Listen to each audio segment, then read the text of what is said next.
Hello and very warm welcome my viewers. So आज हम start करने वाले हैं भारतीय अर्थव्यवस्था ल्यूसेंट से। ल्यूसेंट बहुत ही crisp and short notes available करवाता है रिलेटेड टू एनी सब्जेक्ट्स।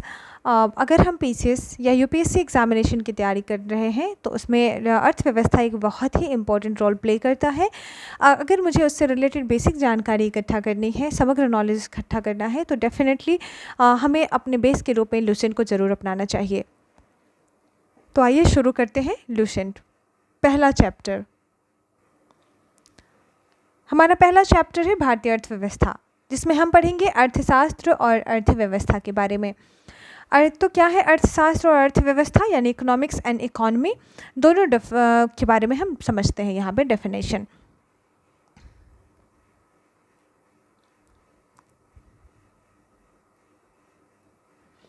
अर्थशास्त्र मानव की आर्थिक गतिविधियों का अध्ययन करता है। मानव द्वारा संपन्न वैसी सारी गतिविधियां जिनमें आर्थिक लाभ या हानि का तत्व विद्यमान हो, आर्थिक गतिविधियां कही जाती हैं। यानी आर्थिक गतिविधियां क्या है, तो वैसे मानव यानी अर्थशास्त्र जो है क्या है, तो मानव की आर्थिक गतिविधियों के बारे में बताता है। और वैसी गतिविधियां जो मानव के आर्थिक लाभ या हानि से जुड़ा हुआ हो, वो क्या है, आर्थिक गतिविधियां कही जाती हैं। अर्थव्यवस्था एक अधूरा शब्द है अगर इसके पूर्व किसी देश या किसी क्षेत्र विशेष का नाम ना जोड़ा जाए। यानी कि अगर हम किसी अर्थव्यवस्था की बात करते हैं तो उससे पूर्व हमें किसी देश का नाम जोड़ना होगा या फिर किसी क्षेत्र का नाम जोड़ना होगा। जैसे कि हम बात करते हैं यूएसए की अर्थव्यवस्था या यूरोप की अर्थव्यवस्था या फिर भारतीय अर्थव्यवस्था। तो इससे क्योंकि अर्थव्यवस्था जो है हर एक क्षेत्र विशेष और हर एक देश की अलग अलग होती है, तो इस वजह से हम उसके पूर्व किसी क्षेत्र विशेष या देश का नाम जोड़ना आवश्यक होता है। वास्तव में जब हम किसी देश को उसकी समस्त आर्थिक क्रियाओं के संदर्भ में परिभाषित करते हैं तो उसे क्या कहते हैं, अर्थव्यवस्था कहते हैं।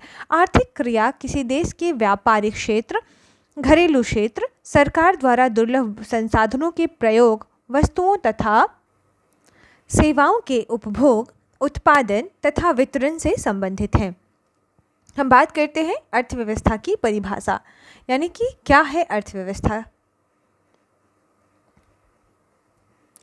न्यून, मध्य तथा उच्च आय विश्व बैंकों के वर्गीकरण के अनुसार प्रति व्यक्ति सकल राष्ट्रीय आय के आधार पर विश्व की अर्थव्यवस्था को निम्न 4 वर्गों में बांटा गया है।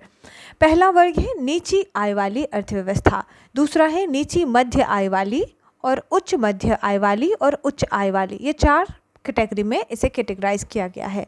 तो नीची आय वाली यानी कि लो इनकम वाली अर्थव्यवस्था क्या कहलाती है, तो जिस भी किसी क्षेत्र या देश की अर्थव्यवस्था में प्रति सकल यानी कि प्रति व्यक्ति सकल राष्ट्रीय आय जो है $995 या इससे कम का है किसी का, तो वो क्या कहला जाती है, नीची आय वाली अर्थव्यवस्था यानी लो इनकम वाली अर्थव्यवस्था कहलाती है। वहीं अगर बात की जाए दूसरी कैटेगरी की, जिसमें है नीची मध्य यानी कि लो मिडिल इनकम वाली, तो उसमें अगर किसी देश की अर्थव्यवस्था में $996 से $3,895 के बीच प्रति व्यक्ति सकल राष्ट्रीय आय है, तो उसे लोअर मिडिल इनकम वाली अर्थव्यवस्था कही जाती है। हमारा तीसरा कैटेगरी है उच्च मध्यम आय वाली अर्थव्यवस्था, जिसमें हमें $3,896 से $12,055 की अगर किसी भी देश की या क्षेत्र विशेष के प्रति व्यक्ति सकल राष्ट्रीय आय है, तो उसे हम कहते हैं हाई मिडिल इनकम वाली अर्थव्यवस्था। वहीं अगर चौथा कैटेगरी जो सबसे हाई इनकम वाली अर्थव्यवस्था की बात को दर्शाता है, इसमें अगर किसी देश की अर्थव्यवस्था $12,055 या उससे अधिक डॉलर की अर्थव्यवस्था है, तो उसे कहा जाता है हाई इनकम वाली अर्थव्यवस्था। तो ध्यान रहे, हमारा सबसे लोअर क्या था, 995 यानी 1000 में 5 कम। ओके, तो 995 क्या कहलाएगी, $, वाली सकल प्रति व्यक्ति आय वाली सकल राष्ट्रीय आय वाली अर्थव्यवस्था क्या कहलाएगी, निचली आय। और 996 से 3,895 लोअर मिडिल, एंड 3,896 से 12,055 क्या कहलाएगी, हाई मिडिल। एंड जो 12,055 या उससे अधिक की जो अर्थव्यवस्था हो जाएगी, सकल राष्ट्रीय आय हो जाएगी प्रति व्यक्ति, वो क्या कहलाएगी, हाई इनकम वाली अर्थव्यवस्था कहलाएगी। अब यहाँ नोट, विश्व बैंक का यह वर्गीकरण 1 जुलाई 2018 का है। किसका है, यह विश्व बैंक का है। नेक्स्ट, निजी क्षेत्र और बाजार के सापेक्ष राज्य व सरकार की भूमिका के आधार पर अर्थव्यवस्थाओं का वर्गीकरण 3 श्रेणियों में किया गया है। किन किन श्रेणियों में किया गया है? तो पूंजीवादी अर्थव्यवस्था, इसके अलावे पूंजीवादी के अलावे राज्य अर्थव्यवस्था, और तीसरा होता है हमारा मिश्रित अर्थव्यवस्था। ओके, तो हम देखते हैं पहली अर्थव्यवस्था को के स्वरूप को, जो है पूंजीवादी अर्थव्यवस्था। पूंजीवादी अर्थव्यवस्था इस अर्थव्यवस्था में क्या उत्पादन करना है, कितना उत्पादन करना है और उसे किस कीमत पर बेचना है, ये सब कौन तय करता है? बाजार तय करता है। इसमें सरकार की कोई आर्थिक भूमिका नहीं होती, यहाँ पे गवर्नमेंट की कोई रोल नहीं होता है। 1776 में नोट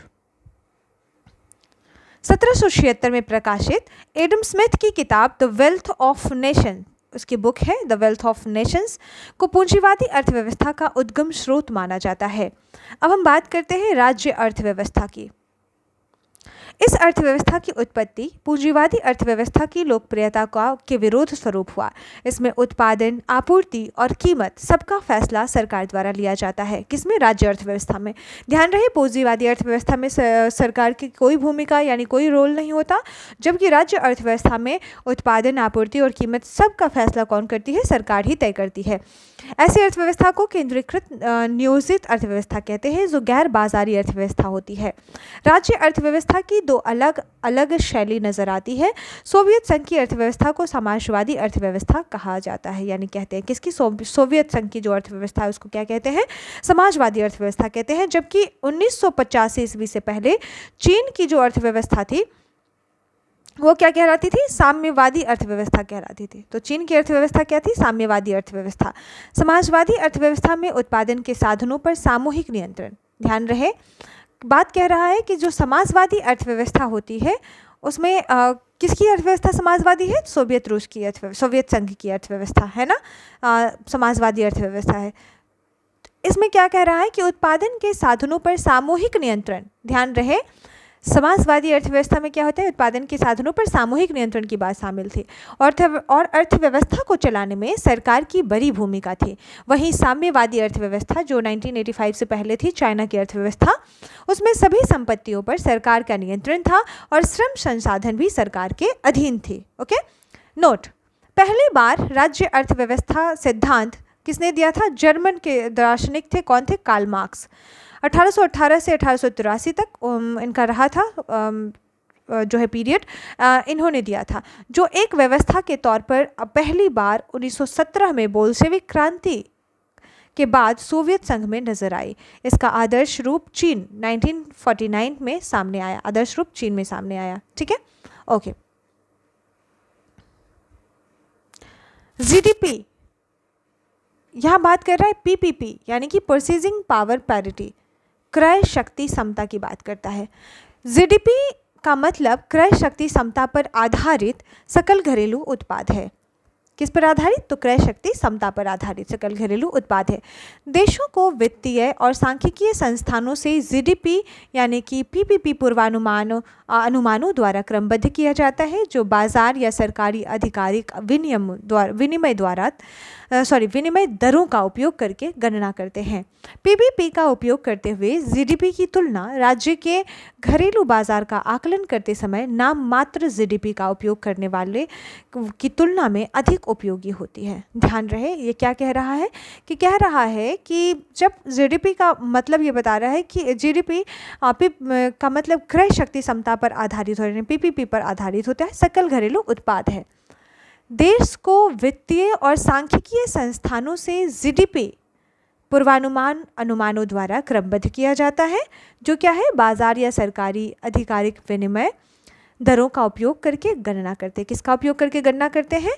तो सरकारी आधारिक विनिमय दरों का उपयोग करके गणना करते हैं। पीपीपी का उपयोग क्या होता है? करते हुए क्या करते हैं? जीडीपी की तुलना राज्य के घरेलू बाजार का आकलन करते समय नाम मात्र जीडीपी का उपयोग करने वालों की तुलना में अधिक उपयोगी होती है, क्योंकि पीपीपी अंतर्राष्ट्रीय बाजार विनिमय दरों का उपयोग करने के बजाय पीपीपी किसका उपयोग करते हैं? देश की स्थानीय वस्तुओं, सेवाओं मुद्रास्फीति दरों की सापेक्ष लागत को ध्यान में रखता है, जो प्रति व्यक्ति आय में वास्तविक अंतर को विकृत कर सकता है।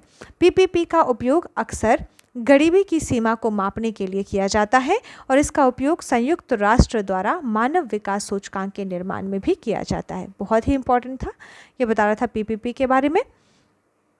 तो हम पढ़ लिए इसमें राज्य अर्थव्यवस्था। अब हम पढ़ेंगे तीसरा मिश्रित अर्थव्यवस्था। मिश्रित अर्थव्यवस्था में जो है इसमें कुछ लक्षण राज्य अर्थव्यवस्था के मौजूद होते हैं तो कुछ लक्षण पूंजीवादी अर्थव्यवस्था के, यानी कि सरकारी एवं निजी क्षेत्रों का सह अस्तित्व होता है, जो कि हमारे भारत में है। हमारे भारत में कैसी अर्थव्यवस्था है? मिश्रित अर्थव्यवस्था है, यानी कि सरकारी और निजी क्षेत्र का सह अस्तित्व पाया जाता है। द्वितीय विश्व युद्ध की समाप्ति के बाद उपनिवेशवाद के चुंगल से निकले दुनिया के कई देशों ने मिश्रित अर्थव्यवस्था को अपनाया। इसमें भारत, मलेशिया एवं इंडोनेशिया जैसे देश शामिल हैं। नोट: केन्स ने सुझाव दिया कि पूंजीवादी अर्थव्यवस्था को समाजवादी अर्थव्यवस्था की ओर कुछ कदम बढ़ाना चाहिए। किसको? तो पूंजीवादी अर्थव्यवस्था बढ़ेगा किसकी ओर? समाजवादी अर्थव्यवस्था की ओर। वहीं जबकि प्रोफेसर लॉन्स ने कहा कि समाजवादी अर्थव्यवस्था जो है उसको पूंजीवादी अर्थव्यवस्था की ओर कुछ कदम बढ़ाना चाहिए। ठीक है। बंद अर्थव्यवस्था क्या है? एक और अर्थव्यवस्था का प्रकार है जो है बंद अर्थव्यवस्था। वह अर्थव्यवस्था जिसमें ना तो निर्यात और ना ही आयात होता है, यानी कि ऐसी अर्थव्यवस्था का शेष विश्व से कोई संबंध नहीं होता है। जैसे कि उत्तर कोरिया की अर्थव्यवस्था हम कह सकते हैं। प्योंगयांग है उसकी राजधानी और वॉन है उसकी मुद्रा। तो किम जोंग उन कहा जाता है वहाँ के शासक को। तो वो क्या करते हैं, उनकी जो अर्थव्यवस्था है वो ना तो निर्यात किसी अन्य देश के साथ संबंध रखते हैं और ना ही आयात से संबंधित संबंध रखते हैं। तो वह अर्थव्यवस्था क्या है? एक बंद अर्थव्यवस्था का उदाहरण है। अब है अर्थव्यवस्था के क्षेत्रक। मानव के वे तमाम क्रियाकलाप जो आय सृजन में सहायक होते हैं उन्हें आर्थिक क्रिया की संज्ञा दी गई है। आर्थिक क्रिया किसी देश के व्यापारिक क्षेत्र, घरेलू क्षेत्र, सरकार द्वारा दुर्लभ संसाधनों के प्रयोग, वस्तुओं तथा सेवाओं के उपभोग, उत्पादन तथा वितरण से संबंधित है। अर्थव्यवस्था की आर्थिक गतिविधियों को 3 श्रेणियों में बांटा जाता है, जिसे अर्थव्यवस्था का क्षेत्रक कहा जाता है। इसमें कौन है? प्राथमिक क्षेत्रक, द्वितीयक क्षेत्रक और सेवा क्षेत्रक या तृतीयक क्षेत्रक कहा जाता है। प्राथमिक क्षेत्रक क्या है? जब हम प्राकृतिक संसाधनों का उपयोग करके किसी वस्तु का उत्पादन करते हैं तो इसे प्राथमिक क्षेत्रक की गतिविधि कहा जाता है। इन गतिविधियों में का संबंध जो है वो भूमि, जल, वनस्पति, खनिज जैसे प्राकृतिक संसाधनों से है। प्राथमिक क्षेत्रक में शामिल हैं कृषि, वानिकी, मत्स्य पालन, पशुपालन, खनन, उत्खनन और इसमें संलग्न श्रम की प्रकृति को क्या कहा जाता है? रेड कॉलर जॉब के तहत सांकेतिक किया जाता है। ओके, नेक्स्ट वन हमारा नेक्स्ट है द्वितीयक क्षेत्रक। द्वितीयक क्षेत्रक अर्थव्यवस्था का वह क्षेत्र जो प्राथमिक क्षेत्र के उत्पादों को अपनी गतिविधियों के में कच्चे माल की तरह उपयोग करता है। यानी कि जो प्राथमिक क्षेत्र का से जो प्रोडक्ट हमें प्राप्त होता है उसको कच्चे माल के तौर पर उपयोग करता है और उसको प्रोसेस्ड करता है। Processing food, just like food processing and another things, वो द्वितीयक क्षेत्रक कहलाता है। द्वितीयक क्षेत्र जो है भारत क्षेत्रक में जो शामिल तत्व हैं वो है विनिर्माण, विद्युत, गैस, जलापूर्ति और अन्य जनोपयोगी सुविधाएं या सेवाएं। तीसरा, निर्माण वास्तव में, थर्ड क्या कह रहा है कि निर्माण वास्तव में इस क्षेत्रक में विनिर्माण कार्य होता है। इस कारण ही इसे औद्योगिक क्षेत्रक भी कहा जाता है। इसमें लगे कुशल श्रमिकों को व्हाइट कॉलर जॉब के अंतर्गत स्थान दिया जाता है, जबकि जो विनिर्माण क्षेत्र में होते हैं यानी कि जो औद्योगिक क्षेत्र में होते हैं उनमें जो श्रमिक लगे होते हैं उनको व्हाइट कॉलर जॉब के अंतर्गत स्थान दिया जाता है। जबकि उत्पादन प्रक्रिया में प्रत्यक्ष रूप से संलग्न श्रमिकों को, यानी कि जो उत्पादन प्रक्रिया में संलग्न है, प्रत्यक्ष रूप से वो उत्पादित कर रहे हैं, मशीनों को ऑपरेट कर रहे हैं, उनको क्या कहा जाता है? ब्लू कॉलर जॉब के अंतर्गत शामिल किया जाता है। ठीक है। अब हमारा है तृतीय क्षेत्रक। इसमें आपने समझा क्या है, red collar, blue collar and white collar. एक इसके अलावा आता है pink collar. Pink collar job related to like female के लिए उन जॉब को रखा जाता है, संबंध से संबंधित माना जाता है, जिसमें जनरली महिलाओं की भूमिका महत्वपूर्ण होती है पिंक कॉलर जॉब में, just like nurse, receptionist and जो महिलाओं के लिए बेसिकली आरक्षित कर दिया गया है ना। Home maker, I can think like ये सारी चीज़ें जो हैं उसमें पिंक कॉलर जॉब में आते हैं। लाइक एयर होस्टेस, उसमें भी महिलाओं की भूमिका होती है, मतलब महिलाओं के लिए आरक्षित कर दिया जाता है। तो ये सारे जॉब्स जो है वो किस में आते हैं, पिंक कॉलर जॉब में। नेक्स्ट है तृतीय क्षेत्रक। इस क्षेत्रक में विभिन्न प्रकार की सेवाओं का उत्पादन किया जाता है। तृतीय क्षेत्रक यानी कि सेवा क्षेत्र में शामिल है क्या, व्यापार, होटल, परिवहन, भंडारण, संचार और प्रसारण और से संबंधित सेवाएं। दूसरा वित्तीय सेवाओं में क्या है, अचल संपत्ति, वैसी संपत्ति जो इमूवेबल हो, यानी कि जिसे मूव नहीं किया जा सके, प्रॉपर्टी, घर, जमीन, जायदाद। व्यावसायिक सेवाएं, लोक प्रशासन, रक्षा व अन्य सेवाएं इसमें शामिल हैं। तृतीय क्षेत्रक भारतीय अर्थव्यवस्था के सकल राष्ट्रीय उत्पाद में सबसे अधिक योगदान करता है। नोट, भारतीय अर्थव्यवस्था एक श्रम आधिक्य वाली अर्थव्यवस्था है। तो हमने क्या पढ़ा, प्राथमिक, द्वितीयक एंड टर्शरी यानी कि सेवा क्षेत्र के बारे में पढ़ा। अब यहाँ पे दिखा रहा है एक चार्ट जिसमें बता रहा है भारतीय अर्थव्यवस्था में क्षेत्रवार योगदान जीडीपी में भारतीय अर्थव्यवस्था का। फॉर सपोज दैट जो भारतीय अर्थव्यवस्था 1950 to 51 की बात कर रहा है, तो इसमें प्राथमिक क्षेत्र का योगदान 55% शो कर रहा है, यानी कि 1950-51 में प्राथमिक क्षेत्र का यानी कृषि एग्रीकल्चर सेक्टर का योगदान जो था 55% था। वहीं द्वितीय क्षेत्रक जो था 15% और तृतीय क्षेत्रक जो था 30% का योगदान था, यानी कि कुल बढ़त प्राथमिक क्षेत्र की थी। वहीं यहाँ पे चीज़ें बदलती हुई दिख रही हैं 2021-22 में। यहाँ पे प्राथमिक क्षेत्र का योगदान घटकर 18.8% हो चुका है। वहीं द्वितीय क्षेत्र का योगदान 28.2% और यहाँ पर तृतीय क्षेत्रक यानी जो सेवा क्षेत्र है उसके योगदान में बढ़त हासिल हुई है, यानी कि टोटल 53% का योगदान देता है 2021-22 में। यह डेटा समान रहता है योगदान तृतीय क्षेत्र की 2022-23 में भी 53%, जबकि प्राथमिक क्षेत्र में 17% और कम जाता है और द्वितीय क्षेत्र में 30% हो जाता है। तो यह लगातार प्राथमिक क्षेत्र में जो है योगदान घट रहा है।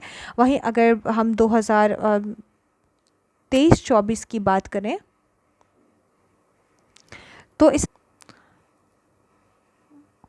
हमारा जो प्राथमिक क्षेत्र है हम ऐसे बांट सकते हैं। हमारा प्राथमिक क्षेत्र यानी पहला जो है इसका योगदान वर्तमान में 19.6% है, जो थोड़ी सी बढ़ी है और पिछले वर्ष की तुलना में। वहीं द्वितीय क्षेत्र का जो योगदान है 25.7% है और जो कि पिछले वर्ष की तुलना में कम चुका है।